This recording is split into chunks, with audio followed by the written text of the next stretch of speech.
Mawu forms a creative unity very similar to concepts of divine duality found in other religions. Yet this vision of a God that embraces the sacred feminine has been ignored, denied, and replaced by an exclusively masculine, patriarchal, and centralizing figure.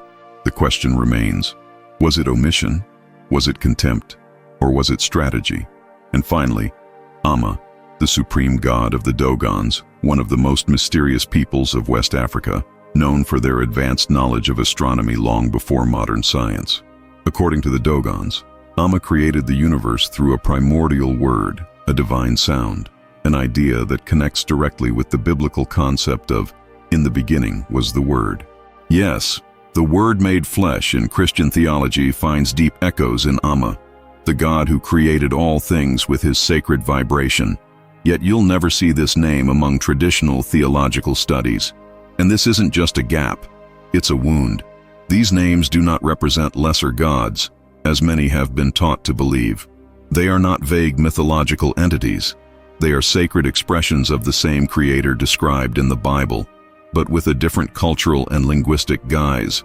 African spirituality not only believed in a creator god, it had a living relationship with this god, with rituals, chants, oral histories, and practices that kept the flame of the divine alive in the people's daily lives. The question you need to ask yourself now is, how is it possible that names so important, so divine, so connected to the sacred, have been completely erased from a book that purports to tell the story of the relationship between God and humanity? Could the problem be the names themselves, or their origin? Were these names eliminated because of their spiritual power or because of their color? The truth is harsh, but it must be said. When Christianity began to expand, especially in regions dominated by European empires, there was a clear need to disconnect colonized peoples from their spiritual roots.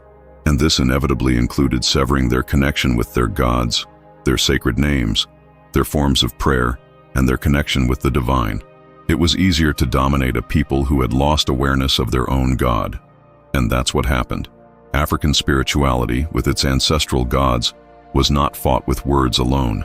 It was fought with fire, blood, slavery, and erasure.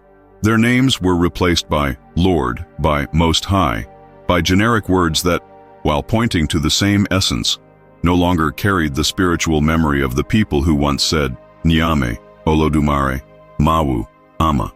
And so, the Creator was redesigned, and the people were disconnected. But now that you know these names, now that you've heard these truths, can you ignore them? Can you look at the Bible with the same eyes, knowing that divine names have been eliminated from official history?